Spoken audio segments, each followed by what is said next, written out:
Well, in the 2 days before, obviously, Victor Carneiro, Wes Clark, and myself got together yesterday just to really prepare the makings of our final draft list and go through it so that we had some semblance of organization for today when our entire staff was here. And then today, Friday, the last day before the draft, just had all of our scouts come in last night. We held some informal discussion and debate last night, and then transferred that over to first thing this morning and got right at it, trying to hammer out our final list heading into tomorrow's draft. We put a lot of work into it, a lot of passion into it. So as a result of that, you're going to get a lot of heated discussions about players and about players that guys like. It's great. It's normal. It's you don't take offense to anything sometimes when guys are throwing some bombs at you, but it's part of this the passionate side of things. I've seen over 300 games this year. My personal list had close to 400 players. I know it'd probably be the same for some other guys. I'm in the position where I got to see a little bit more than some other guys, being based out of Toronto, and being Southern Ontario, that's where the bulk of the players are.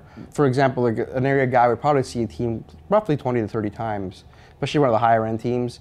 I know, again, being in Toronto, the GTHL is pretty much the main league that I follow, aside from the other ones. So I've probably seen like a team like the Junior Canadians or the Toronto Marlies close to 20 times in the course of a season.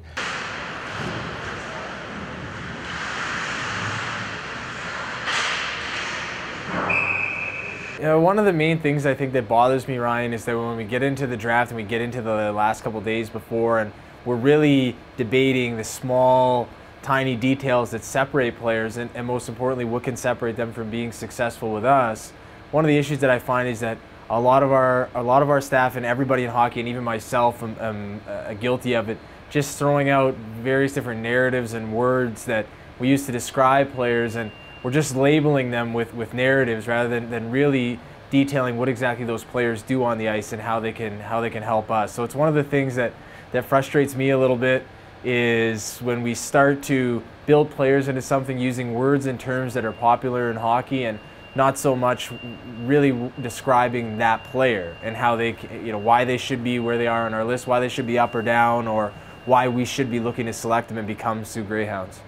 I can live with either or. What's the difference in talent? And then on the next question, I like to really focus on the intangible stuff, how hard they work, what's their commitment level like,